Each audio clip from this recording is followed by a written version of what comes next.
नमस्कार साथियों, फार्मा वाला के यूट्यूब प्लेटफॉर्म पर आप सभी का स्वागत है। तो आप सभी को पता ही होगा कि समाज कल्याण विभाग द्वारा जो स्टेटस हैं स्कॉलरशिप के, वो सभी के अपडेट कर दिए गए हैं।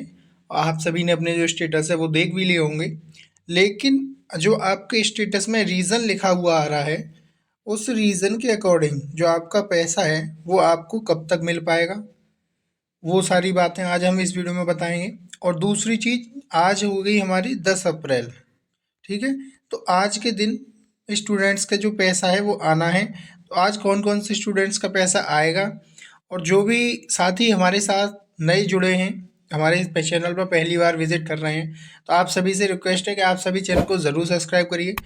और चैनल पर आप सभी को यूपी स्कॉलरशिप से रिलेटेड अपडेट्स हैं वो सभी प्रकार की दी जा रही हैं। AKTU से रिलेटेड भी अपडेट दी जाती है, PCI BTUP से भी। तो आप सभी चैनल को ज़रूर सब्सक्राइब करिए। तो आज हम बात करते हैं कि जो हमारा स्टेटस के अकॉर्डिंग पैसा है वो कब तक आएगा। ठीक है। तो सबसे पहली बात कि जो हमारा पैसा आना था उसमें प्रथम चरण द्वितीय चरण वो सभी खत्म हो गए थे, क्योंकि प्रथम चरण में तो वो 24 जनवरी को पैसा था जो कि मुख्यमंत्री द्वारा दिया गया था सभी को। द्वितीय चरण में भी 18 मार्च को पैसा आना था, वो सबको मिल चुका है। अब हम बात करते हैं कि जो मतलब गवर्नमेंट की तरफ से डेट दी गई थी कि हमारा जो तृतीय चरण है यानी लास्ट जो चरण था उसमें जो पैसा है वो कब तक आएगा। तो प्रथम चरण में आपको पता ही है 24 जनवरी को हुआ था। द्वितीय चरण आपका जो होना था उसकी धनराशि 18 मार्च को भेजी जानी थी। तो 18 मार्च को भी बहुत कम बच्चों का आ पाया था पैसा, जो बहुत से बच्चों का पैसा रह गया था। तो अब वो तृतीय चरण में आना था, तो उसमें भी बच्चों का पैसा आ चुका है। यानी मार्च में लास्ट आपका 31 मार्च तक गवर्नमेंट ने जो डेट दिया था कि 31 मार्च तक सबका पैसा भेज दिया जाएगा, तो उन सभी का पैसा भेज दिया गया है। लेकिन फिर भी बहुत बच्चे रह गए थे, और जब तक आप सभी का स्टेटस अपडेट नहीं हुआ था, तो अब स्टेटस अपडेट हो गया है। तो जो तृतीय चरण की डेट है उसमें जो शिक्षण संस्थान से आवेदन पत्र को अग्रसारित किया जाना था वो 16 अप्रैल 2026 तक, यानी आज है 10 तारीख, 6 दिन अभी और हैं। जिस भी बच्चे का अभी तक कॉलेज से मतलब आगे अप्रूव नहीं हो पाया है तो वो आगे फॉरवर्ड करा दें। और जिन भी छात्रों का अभी तक सिर्फ और सिर्फ वेरीफाई लिखा आ रहा है, वो छात्र भी उसे जल्दी से जल्दी कंप्लीट करा लें। वेरीफाई जिन भी बच्चों का उनका पैसा नहीं भेजा जाएगा, गवर्नमेंट उनका पैसा नहीं भेज रही है, वो सिर्फ फॉरवर्ड वाले बच्चों को भेज रही है। ठीक है। तो इसमें जो विश्वविद्यालय से एफिलिएटेड से जो मतलब पाठ्यक्रम सत्यापन होना है वो 17 अप्रैल से 30 अप्रैल तक है। और जो सबसे मेन चीज़ हम बात करें कि जो हमारा पैसा आना है वो कब आएगा, तो इसमें जो डेट दे रखी है वो 22 जून 2026 दे रखी है। यानी धनराशि का जो अंतरण है वो 22 जून 2026 तक हो पाएगा। तो हमारी चल रही है अभी अप्रैल, यानी अभी 1 1.5 2 महीने ही हैं पूरे लगभग। तो क्या 22 जून को ही पैसा आएगा सबका? तो ऐसी बात नहीं है। 22 जून को हमारा जो पैसा है वो जैसे SC कैटेगरी है, ST वाले हैं, माइनॉरिटी वाले हैं, जिनका जो सेकंड इंस्टॉलमेंट आना है वो सभी बच्चों का पैसा 22 जून तक आ पाएगा। लेकिन अभी भी जनरल वाले कैटेगरी, OBC कैटेगरी और हमारे SC ST माइनॉरिटी वाले सभी कैटेगरी का पैसा अभी तक रह गया है बहुत बच्चों का। तो वो पैसा कब आएगा? तो वो पैसा आज कुछ बच्चों का आपको देखने को ज़रूर मिलेगा। आज 10 अप्रैल है। 10 अप्रैल को जो बताया गया था कि हम 10 अप्रैल को विभाग द्वारा मतलब पैसा डालेंगे। तो आज देखते हैं कितने लोगों का आता है। और स्टेटस के अकॉर्डिंग मैं बता देता हूँ।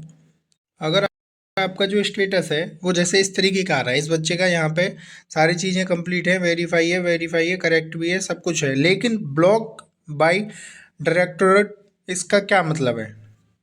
जो इसका ब्लॉक है, ब्लॉक इन वेरिफिकेशन एफिलेटिंग एजेंसी, यानी जो इसका डाटा है वो एफिलेटेड एजेंसी द्वारा ब्लॉक कर दिया गया है, जिसकी वजह से इसकी जो स्कॉलरशिप है वो नहीं आ पाएगी। अब उसका रीज़न क्या है?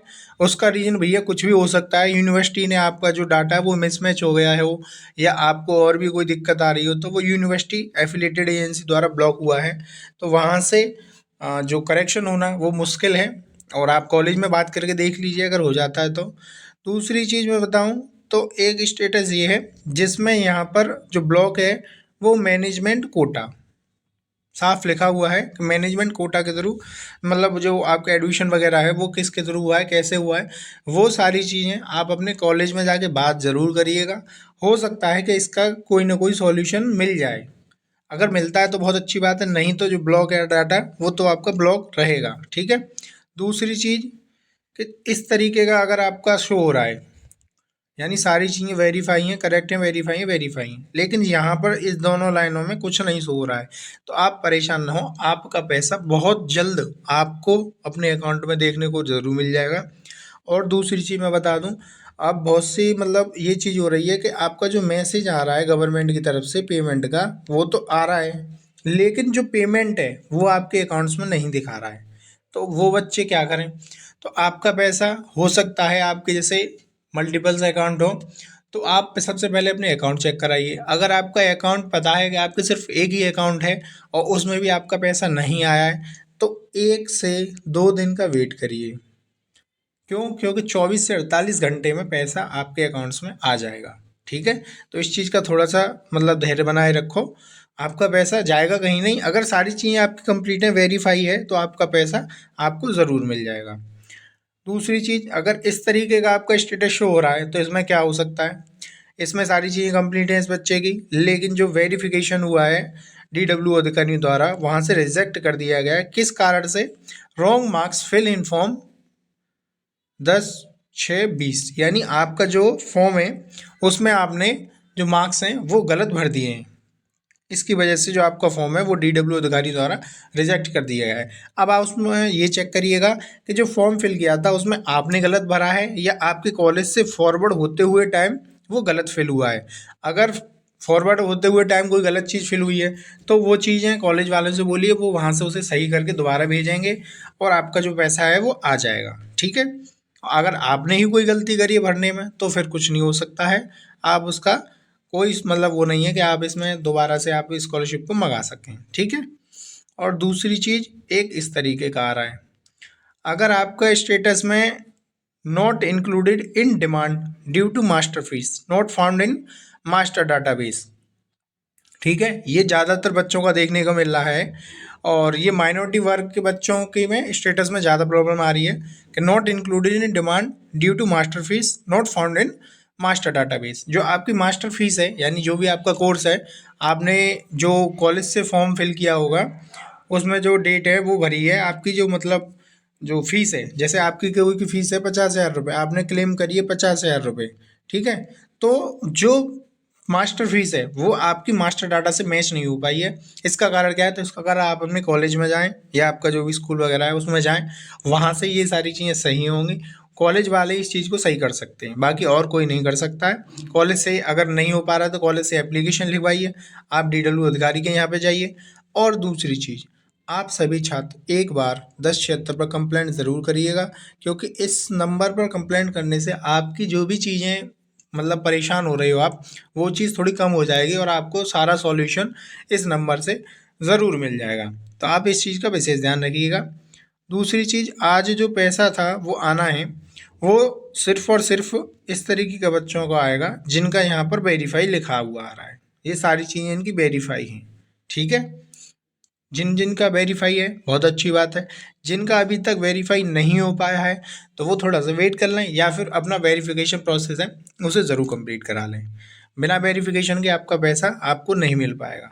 तो आप सभी जल्द से जल्द ये सारी चीज़ें कराइए। और DBT वाला जो काम है भैया, कि DBT इनेबल नहीं है जिसकी, वो DBT इनेबल ज़रूर करा लें। बिना DBT इनेबल कराए आप जो है पैसा नहीं ले सकते हैं, आपका फॉर्म वहीं से रिजेक्ट कर दिया जाएगा विदाउट DBT के।